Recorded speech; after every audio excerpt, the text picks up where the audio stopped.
It felt for me in many ways this week like spring had finally arrived.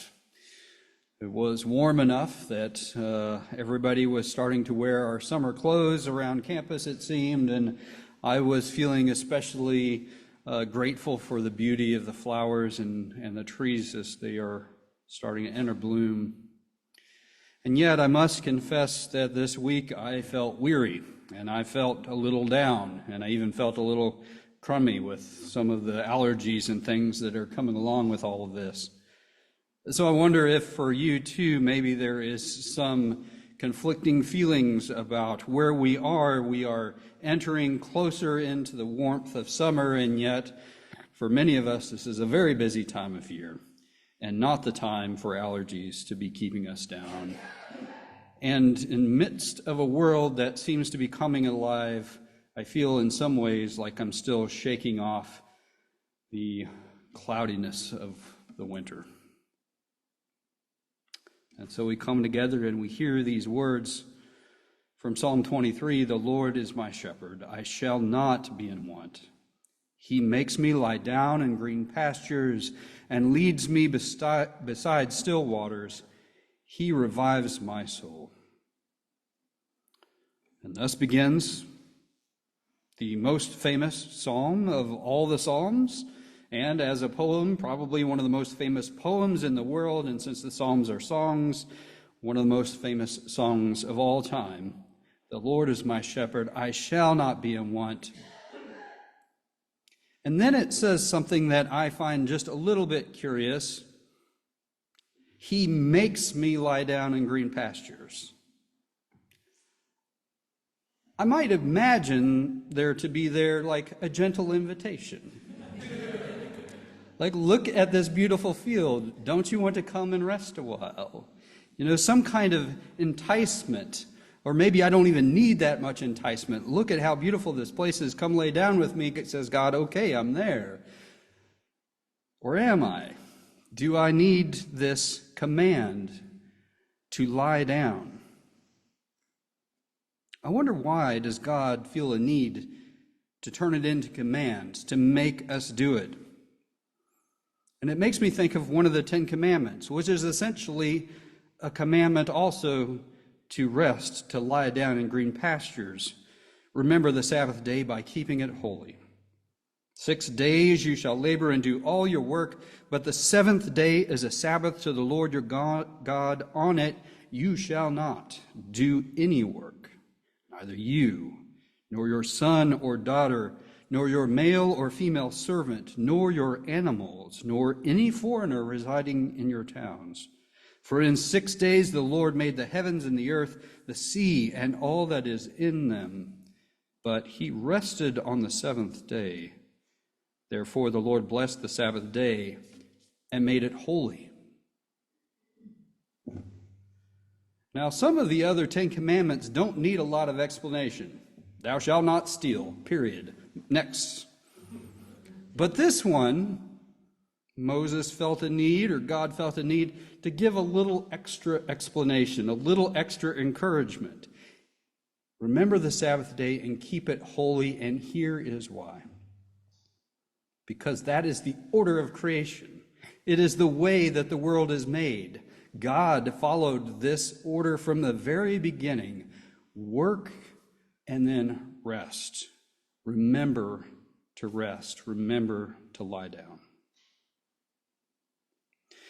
In our collect prayer that opened our worship service today, it says, "O God, whose Son Jesus is the good shepherd of your people." Today is Good Shepherd Sunday, commonly known in the church when we read about Jesus saying, "I am the good shepherd." And it says, "Grant that when we hear his voice, we may know him who calls each of us by name and follow where he leads." And Jesus, in his earthly ministry with his disciples, oftentimes would lead them out to the wilderness. Or he would lead them to a deserted place, or he'd say, "Let's hop in a boat and go out for a little while." Or sometimes they'd look around and they'd say, "Hey, where'd Jesus go?" And they don't exactly know. He's just kind of wandered off by himself out somewhere to pray. Again and again, Jesus demonstrates to us what it looks like to have what we would commonly today call an appropriate work-life balance. Or I think in Jesus' day would say an appropriate life balance, the way that God created the world. And when Jesus was seeking renewal, he oftentimes would head to nature. Jesus is the good shepherd. He is the kind of shepherd who calls us his sheep out to green pastures and leads us to refreshing waters and invites us to rest a while, knowing that God is with us. And he uses nature in so many other ways in his teaching as well. Look at the birds of the air and the lilies of the field. They neither toil nor reap, and yet God cares for them each and every day. We just came from our Bible study where we were looking at this passage and a reminder of the importance of daily bread, the importance of counting on God each and every day to provide for us. And mustard seeds and fig trees and weeds and soil. Jesus is constantly pointing us towards nature as a way for us to understand who God is and to be who we are called to be. And modern research points us to many of the same conclusions. Nature exposure has profound benefits to our mental and physical health. For those who are suffering from depression, anxiety, mental health disorders, it has been proven that time spent in nature can have profound effects, even to the point of having as much effect as some forms of medication. It is an important complement to the care of our mental health to spend time in nature. And similarly with physical health, people who spend time in nature tend to have quicker recovery times and greater sense of peace and report having less feelings of physical pain. And so maybe that's why Psalm 23 isn't so much an invitation as it is a prescription. The Lord is my shepherd, I shall not want. He makes me lie down in green pastures. He says you must remember to do this. Now, tomorrow is Earth Day, and so it seemed appropriate maybe to lift up this little piece of what we have in Scripture today, the importance of spending time out in the world, but it was also what was ringing true in my life this week, when earlier this week I complained to a friend, feeling tired. There's a lot of work left to do in the next 2 weeks before my schoolwork ends, and there are many things going on, and I'm feeling worn, and I'm feeling a bit down about it all. And my friend said, Rich, when's the last time you went outside and spent time in nature? And so, partly encouraged and partly commanded, I went yesterday to Delaplane, to Big Sky Meadows State Park. Last night they were having a Guitars and Stars festival, and that sounded like it would feed me in all kinds of ways. So I went and I did it. I put a blanket out on the grass and I lied down and I listened to the music and the kids and the dogs running around and the people setting up their telescopes and getting excited. And I rested for a minute and watched as the stars started to come out. I was about 20 stars, maybe 30 stars into the night sky before I was starting to get cold and thinking about the need to drive back and be ready for this morning. So I saw about 30 of the reported 100 billion stars that exist out in the sky, just a brief taste of God's bounty, but it was enough, just those 20 or 30 stars to help me remember the goodness of life.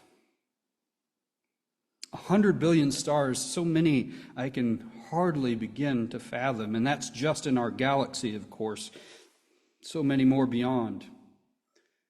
And then I was a little bit surprised and shocked that 100 billion stars in the night sky on the clearest of nights, but this week I realized that there are 3 trillion trees on the planet, 100 billion stars in the sky, and 3 trillion trees on planet Earth.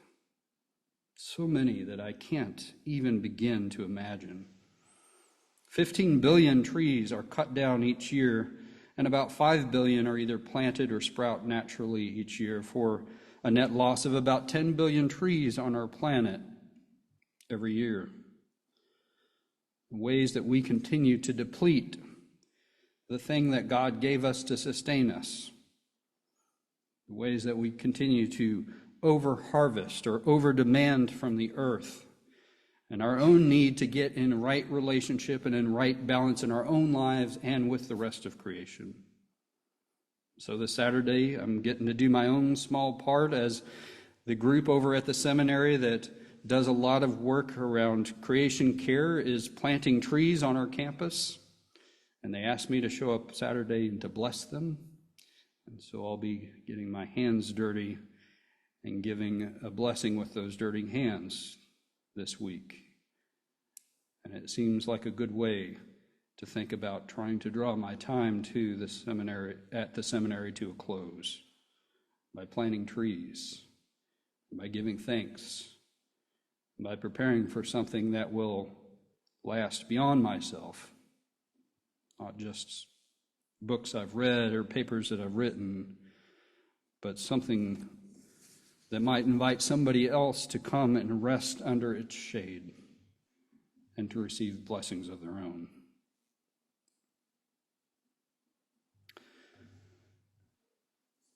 I'm wondering if you need somebody to show up in your life today and encourage you to do what I was encouraged to do this week. And if so, you're in luck. I'm here to say to you, when's the last time that you spent some serious time enjoying the beauty of creation and resting a while?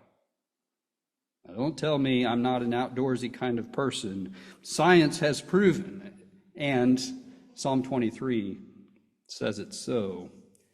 At least some exposure to nature, I think, is necessary for us.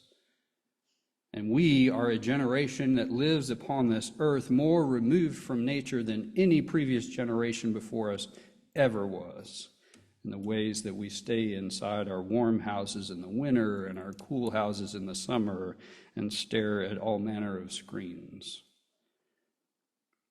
So, you have opportunities ahead in the not-too-distant future. There is the parish retreat that's happening out at Shrinemont, and this is the last week to get registered for that. So if you have not been to Shrinemont and you are needing a way to renew your soul, I encourage you to think about going. If that's not possible or not your jam, I would invite you to remember that there are all manner of state and national and city and county parks at our disposal, beautiful places that are coming alive. Or I pray that you are blessed with maybe even outside your own door a chair and a tree or two to sit and look at.